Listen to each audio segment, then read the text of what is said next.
रश्मि बहुत ही सीधे और सरल स्वभाव की थी और उसको जीवन के दांव पेच कुछ कम समझ आते थे। रश्मि को जब देखने लड़के वाले आए थे तो भी रश्मि कुछ ज्यादा बोल नहीं पाई थी और किसी ने खूब कहा है कि शब्दों से जाहिर न करना किसी के वजूद की पहचान। हर कोई इतना कह नहीं पाता जितना महसूस करता है और ये कहावत रश्मि पर बिल्कुल सटीक बैठती थी। लड़के वालों को रश्मि की सादगी पसंद आ गई और बात पक्की हो गई। शादी के बाद पहली दिवाली आई तो रश्मि की सास शकुंतला जी, जो बहुत ही सुलझे हुए विचारों की थी, वो बोली कि रश्मि कल हम बाजार चलेंगे और सुधा के ससुराल में जो दिवाली के तोहफे देने हैं वो खरीद लाएंगे। पहले मैं अकेली जाती थी, अब मैं तुम्हारे साथ जाऊंगी। रश्मि सास के साथ गई तो वो बहुत बड़े बड़े शोरूम्स पर उसे ले गई गिफ्ट्स खरीदने के लिए और कपड़े लेने के लिए।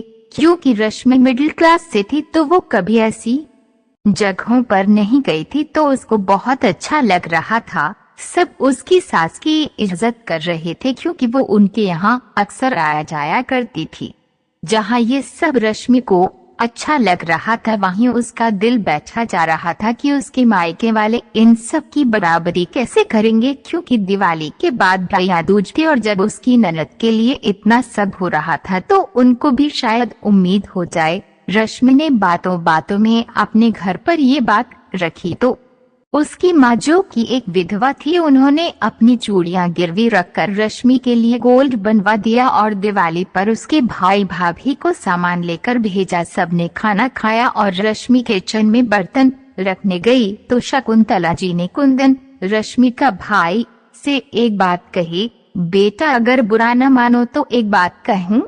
जी आंटी जी कहिए। ये जो भी कुछ तुम लाए हो वो मैं जानती हूँ अपने सामर्थ्य के बाहर से लाए हो कि उनके हर लड़की अपने मायके का मान चाहती है अपने ससुराल में, पर मेरा निवेदन है कि 250 रुपए और एक मिठाई के डिब्बे से ज्यादा मैं कुछ नहीं रखूंगी, क्योंकि भाई का हक होता है बहन को देना। इसलिए ये शगुन और तुम दोनों का प्यार हमेशा मीठा बना रहे, इसलिए ये मिठाई काफी है। कुंदन के मन करने पर भी उन्होंने सादर वो सामान वापस कर दिया, क्योंकि वो जानती थी है कि वो सामान उन्होंने अपनी चादर से बाहर जाकर खरीदा है। दोस्तों सही कहते हैं सबकी प्यार किसी दुकान पर नहीं मिलता, बस महसूस करो तो अपने अंदर ही है। रश्मि रोने लगी और अपनी सास के गले लग गई।